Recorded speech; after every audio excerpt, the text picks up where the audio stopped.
Hi,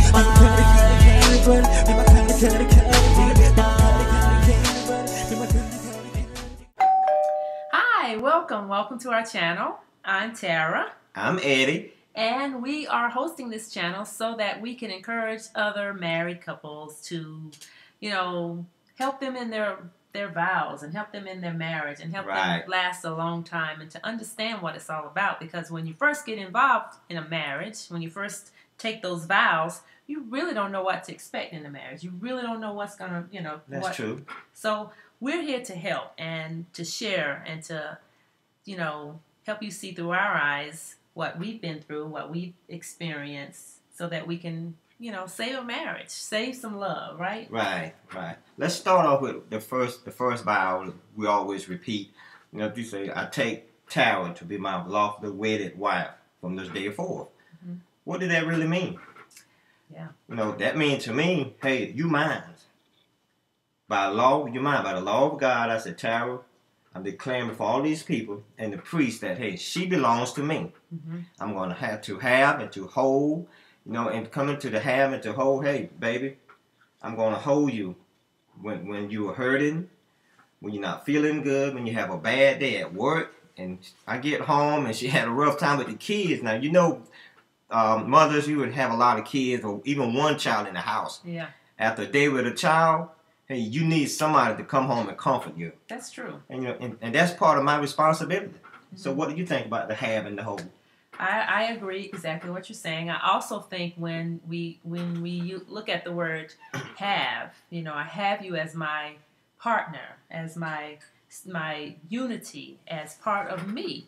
And then to hold mean I hold you accountable for me. I hold that you're going to, whatever you do within your day, within your time, that you are accountable for not only yourself but also for me. So I think that's a big deal right there, because you look out for me as well, your interest. This is interest. You got to look at people as an interest. And if you're my husband, then you're my interest, as in kind of like, if you think about banks and interest, Right. Yeah.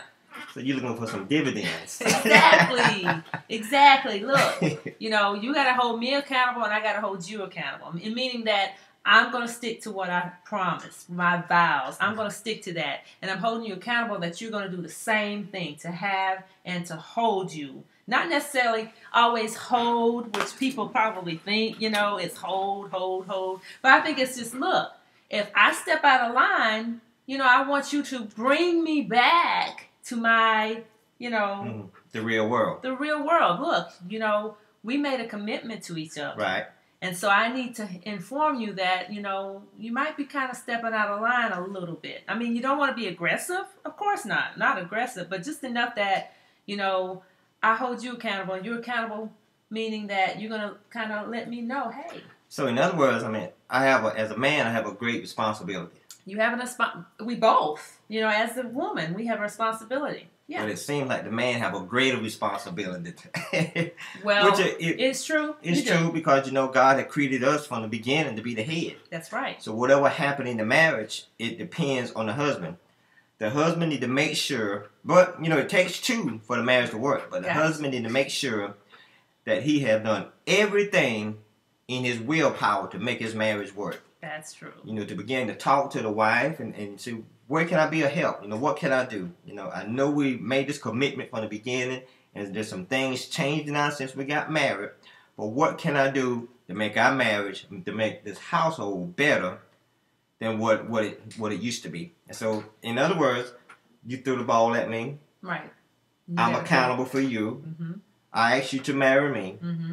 I took you from your parents, telling them I'm going to take care of you. That's right. I'm going to hold you. I'm going to have you. Right. And when I said all of that, that means you are totally dependent on me. Exactly. I mean, I don't want to look, I don't want people to think this, the wrong way. But anytime you take on the responsibility to get a pet. You know, we have children and they're always wanting, hey, can I get a dog? Hey, can I get a horse? Or hey, can I get a cat? Or, you know. So you could prepare me to animals? No, not necessarily. But I'm just saying, when you hold it, you're holding that, you're saying, I'm holding myself, or I'm holding you responsible to take care of this animal, to take care of this particular, you know, whether it's to feed it, whether it's to, you know, play with it, whether it's to walk it, whether it's to, you know, pick up behind it. And but one thing, when I get tired of that animal, I can send that animal back outside, but I can't do that with my wife. And you don't want to. True. Because, you know, within the vows, we are also share that responsibility, you know.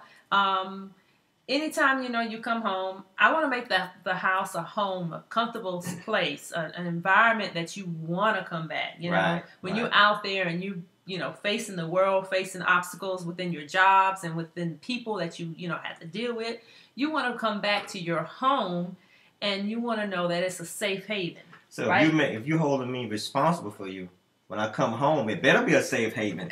Yeah, I mean, it's got to be a safe haven for you because you want to come back to that home. Right. Because, you know, you're holding me accountable to make it a safe haven. And the vice versa. I'm holding you accountable to go out and pull in the money to help make the house a happy home, right? But if I'm not pulling in the money, I still want you to have me and to hold me. Well, that's true. That's where the vows come in, you know, and we'll get to that part, you know. Because, and it also talk about for better and for worse. That's the parts that we will get to. Right. For better and for worse. What did that mean? For better and for worse. For better, to me, some days now I'm going to have some good days. I'm going to be on top of the world. I'm going to have everything at times. Everything is going to be going in our favor. The children is going to be acting right. The wife is going to be acting right. She's going to be feeling good every day. But what happens when it get to it? It didn't say bad, but it said worse. Yeah. What do we do then? That's where, you know, you take that vow and it says for better or for worse. That's letting you know that there's going to be times that it's going to be happy times. It's going to be the best times. It's going to be that season where it's just seems like it's just pouring in, you know. Things are just going your way. You know, that job is prospering. Your family's prospering. Everything is just. I may not want to pick up my clothes every day. I might just want to throw them on the floor. That's the worst part. That's the worst part. So what do you? I may not want to take the trash out every week. Well, okay. Well, there's got to be a reason why. I mean, the communication. Maybe, or maybe it's just not, I'm not encouraging enough, I'm not being, you know. Nagging. That's right. And vice versa. The husband can nag the wife as well. But we don't, you know, we're trying to make them see that if you have really, truly looked at your vows, which we don't. I mean, how many years has it been since we've been married and we really haven't really ever too much discussed the vows that much. Until now. Until now. I mean, 26 years later, we're getting into, let's discuss these vows a little bit more. Even though we've had our ups and downs, even though we've been to the point where it's like, oh, you know, and, you know, the silent treatments and all that stuff. But let's just look back and say, okay, what are we supposed to be doing? And these vows is to help guide us. Right. Because, you know, before we get married, we are prepared for everything that's going to happen in our life.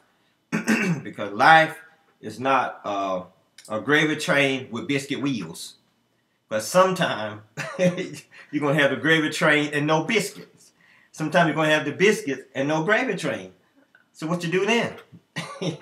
Okay. I don't know. You don't understand that, right? But as a man, I understand that. And there's those days when we're going to have to understand now, these are the worst days, and we're going to have some good days. Your good always going to outweigh your bad. That's true.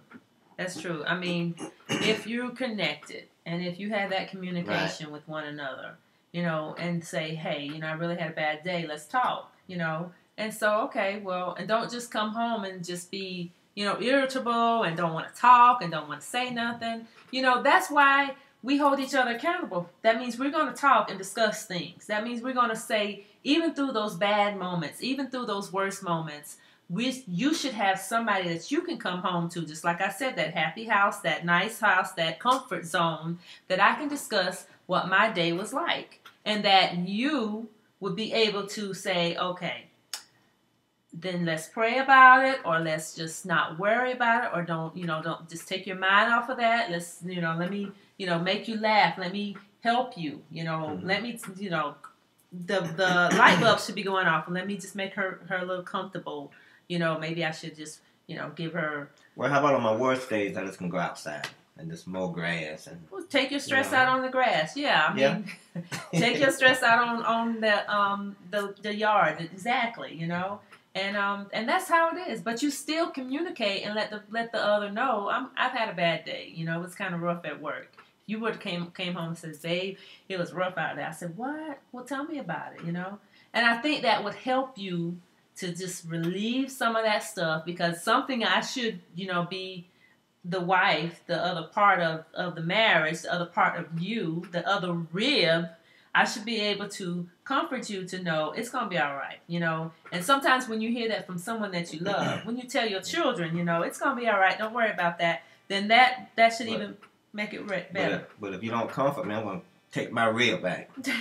I need my rib. I don't think you'll get that back. Yeah. But this was great, and I thank y'all for tuning in. This is the first part of the marriage vows, and hope you have learned something from our conversation here, that your wife is to hold and to have, and for better and for worse, and marriage is very sacred in the sight of God. He had placed us together for His purpose and for His reason. We got to understand, when we go in this thing, we're not going in it alone. We're going in with God, His grace, and we got to make sure that we're going in it for the right reason.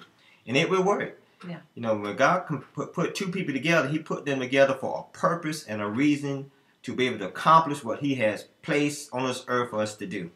So always remember that. Whoever you get hooked up with and God put you together, it's by the grace of God, and that's who He wants you to join with. That's right. That's right. And be prayerful with it, because I would say, if you are thinking about getting married, and we want to, also address that to the ones that are thinking about it, almost at that point, or just say, well, one day I want to, I'm not there yet. To really, think about those vows. Right. Are you ready to commit to those vows? And study them. Mm-hmm. I got married very young, of course. 18 is not too young. That's 18. young. That's young. I mean, you come out, you don't really know what to expect with anything. She had a good coach. I can say I did. I don't regret it. That's to have in the whole. I'm responsible. She had a great coach. Yeah, and that's something that I think it was on one of the talk radio shows. We're talking about, the way things are now. Women are looking for mature men, and if you're not, you should be, because you don't want that guy that's just sitting on the couch playing the video games, or just don't care, don't have no idea, don't have no goals, don't have nothing. You want to look for those that have something, right, that know where they're going, and you can partner up with that person, So they're saying, what's the age difference? You're 5 years older than me. Mm-hmm. So I feel like I really did good. You're not too old. You're not too young. I don't want no baby now. I don't know what I have to raise. Exactly. But I can only imagine if I had to get out there again, to date, if you turn back the clocks and I had to get out there at this time, this age, it would be very difficult. Right. Because I'm like, this guy is sitting on the couch playing Nintendo, or, that was back in our day. I don't know what it, PlayStation, Xbox, and all those things. And now they play it on the internet all day. They team up with people they don't even know, and they play tournaments or whatever you call it. But anyway, I think it's important that you study the vows, study what you're getting ready to commit. Study your mate. Definitely study that. So, we're so glad that you tuned in with us. We're not going to keep you long, and we want to make it short and enjoyable. If you have any questions, let us know. Comment down below, and like our page, subscribe to it. That's all down below here as well. Give us thumbs up, baby. Thumbs up. And we want to know that you are enjoying this and that you want to hear more about us. If you have questions, you always write it down on the comment, and we will definitely try to either in our next segment, we'll definitely try to address it, or either send you an email. So contact us. And like our page, again, subscribe and share. And we will see you next time. Bye. Bye. Now, what was you saying?